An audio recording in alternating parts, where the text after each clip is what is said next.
ne faut pas oublier qu'à travers cette prière du Ve'arevna, c'est pas seulement, comme je vous ai dit, pour moi, c'est toute ma descendance. Et c'est ce que moi j'appelle l'ADN. Pourquoi ces gens qui vont aller étudier la Gemara? Très bien, ils vont s'asseoir, ils vont acheter la Gemara, ils vont s'asseoir, écouter le cours. Chose qui manque. Parce que leur père et leur grand-père, arrière-grand-père, arrière-grand-père, n'a pas prié pour lui. Nous, nos parents, de génération en génération, dans le langage qui s'exprimait, ils priaient pour nous. Un. De deux, eux, ils ont étudié la Gemara. C'est rentré à l'intérieur de l'ADN du peuple juif. Donc, automatiquement, nous avons ça à l'intérieur de nous. La seule chose qu'Hachem y demande, honore cette Torah. Dis-le qu'elle est divine et non pas humaine. Vous voyez? Et cette Torah qui a été bafouée à travers, malheureusement, toute cette génération, c'est par le non-respect de cette bénédiction. C'est comme par exemple, j'avais vu un machal dans le Magid Meduvna, c'était une personne qui était embauchée à un travail et il devait apporter avec lui son stylo et son cahier. Il se pointe au travail, les mains dans les poches, et attention, le patron lui dit, tu viens avec ton stylo et ton cahier, hein? Oui, oui, oui, pas de problème. Il vient au travail, très bien, les mains dans les poches, et il dit, oui, bon, par quoi on commence aujourd'hui? Quel travail on fait? L'autre, il lui dit, mais je t'ai demandé d'apporter deux choses, stylo et cahier. Il lui dit, oh, ça va, c'est pas si important, c'est pas grave. Il lui dit, comment? C'est ça qui va te donner la possibilité de travailler. Et si tu n'as pas ça, tu ne peux pas être embauché, l'Aziz. Je ne sais pas s'il lui a dit l'Aziz, mais bon. Et donc, c'est ça, si vous voulez, le stylo et le cahier, c'est la Torah orale et la Torah écrite. C'est ces deux éléments qui vont nous permettre d'être investis dans la Torah. Parce que le verset, il dit, ils n'ont pas marché avec elle.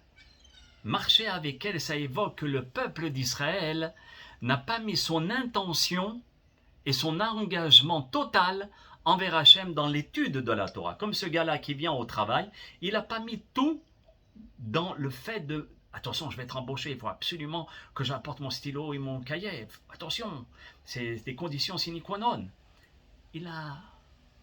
Alors c'est ça, si vous voulez. Tu vas limiter l'étude de la Torah par rapport au fait que tu ne vas pas faire cette bénédiction.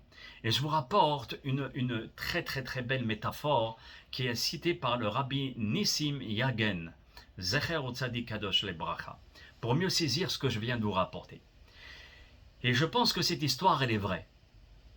Il rapporte qu'une femme qui avait décidé de préparer un bon repas en l'honneur de l'anniversaire de son mari. Très bien. Cette femme vertueuse, elle se lève de bonne heure et elle a mis tout son cœur. C'est bien. Et elle a mis tout le temps qu'il fallait mettre pour pouvoir préparer les meilleurs plats, les plus raffinés pour son mari. Et elle a placé tous les ingrédients dans la marmite, très très très bien. Elle a dressé une très très jolie table avec des fleurs, avec un petit mot, mon chéri, bon anniversaire. Et à ce moment-là, peut-être lorsqu'elle a fini, le mari, il rentre du travail fatigué et affamé. Il est heureux, il est surpris de voir cette table dressée, etc. Et donc, il se retourne vers son épouse, lui dit, qu'est-ce qui se passe aujourd'hui? Ben, joyeux anniversaire! Et elle l'embrasse et lui dit, assieds-toi mon chéri, je t'ai préparé un repas spécial, un repas particulier, spécialement pour toi. C'est vrai. Il est vrai que ce plat était particulier parce que elle avait mis tout son cœur, etc. Mais dès que le mari a pris la première bouchée, ouf, il a tout recraché, le pauvre. Il a presque pris un malaise. À votre avis, pourquoi? Parce que la recette, c'est vrai qu'elle était parfaite. Tous les œufs, les trucs, les ingrédients, ils étaient là.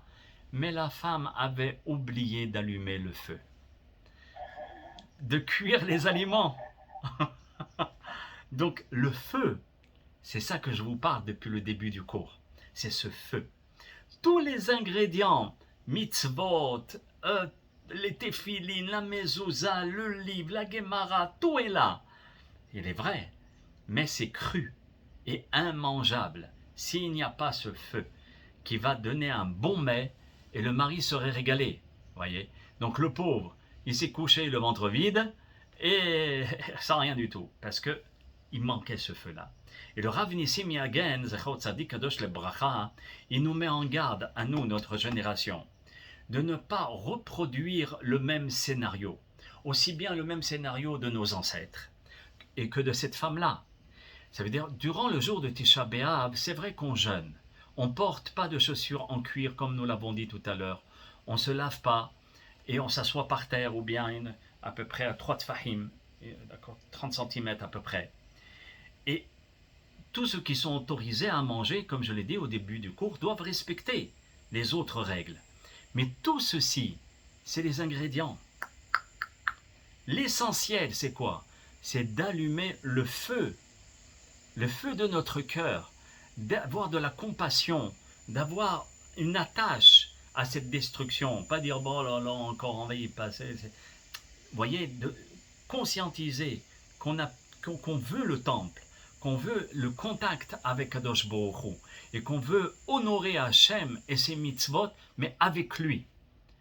Et surtout de prendre garde de ne pas tomber dans ce piège, dans l'erreur, de faire toutes les mitzvot, mais c'est vide, voyez, parce que la ferveur n'est pas là.